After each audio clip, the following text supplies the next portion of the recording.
Well, let's switch over to Gaza, joined by human rights activist Adi Moramech. Thank you so much for being with us.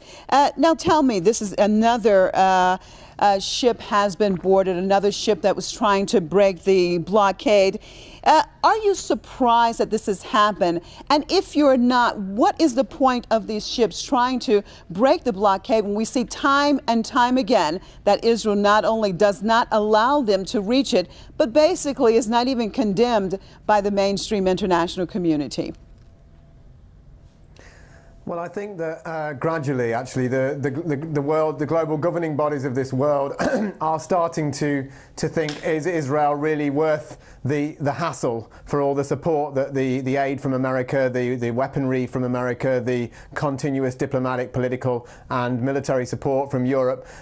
This is just another example of how this siege is continuing in Gaza. It's inhuman. And the extent of the paranoia by which Israel is desperate to keep 1.7 million people in the Gaza Strip, over half the population children, in a hermetic medieval siege by which life means F-16s overhead bombing regularly, 5 people killed this week and many injured, many civilians. The naval blockade is still at its worst, really. It has destroyed the fishing industry, part of the heritage, part of a massive provision of food by which they not normally are able to get hold of because of the siege and the limits of the provisions coming in. And this is endemic of the way in which Israel has this immunity from the international community, that it can take a boat in international waters of civilians, evidently civilians, the boat's been checked, obviously just some symbolic cargo,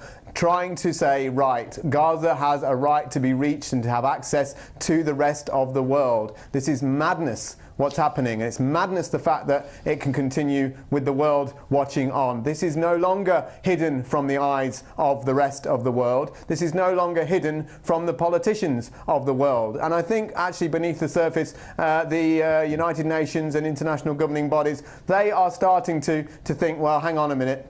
We can't, is it really worth it for us to continue giving all this support to Israel when there's such a hypocrisy? I mean, imagine if this boat and these many other boats that have been trying to get to Gaza, imagine they were trying to get to, for example, another country in Asia, and say it was Iranian gunships that were chasing them for hours and targeting them and boarding this ship, or any other country in the region. What would be the outcry? There might even be a war because of it. Yet with Israel, it's just silence. However, beneath the surface, I do think that these attempts to break the siege are continuously keeping people aware, continuously keeping people alert that this is not gone away. Israel's brutality has not gone away. The collective punishment of all the people in Gaza against the Geneva Convention's Article 33 has not gone away. And every day we hear about gunships shooting at the fishermen. The fishermen of Gaza don't get any news. So it takes sometimes the internationals that are coming on the boats just to get a glimmer, and this was reported in some mainstream outlets, so this is reaching the audiences. And of course, so you see, Eddie, let me just jump in here. Facebook. So you see a change on the way. You feel that overall the situation is in transition, that the more the mainstream international community is starting to pay a little bit more attention to what Israel is doing?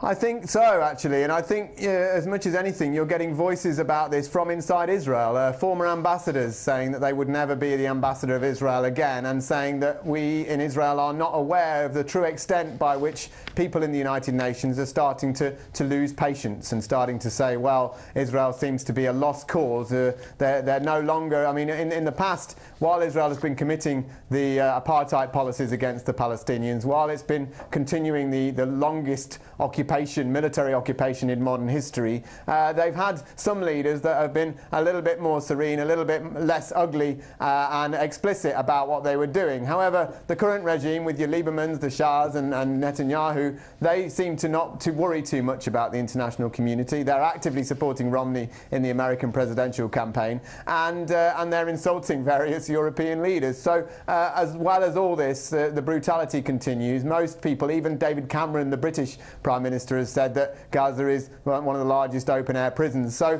things are sifting through. The British ambassador actually to Israel has said that Israel will in 10 years' time have lost much of its support internationally. And all right. These we are out of efforts to time. break Thank the you siege so much. I'm so really sorry. are Thank you helping. so much, Adi Mormich, human rights activist from Gaza, for being with us.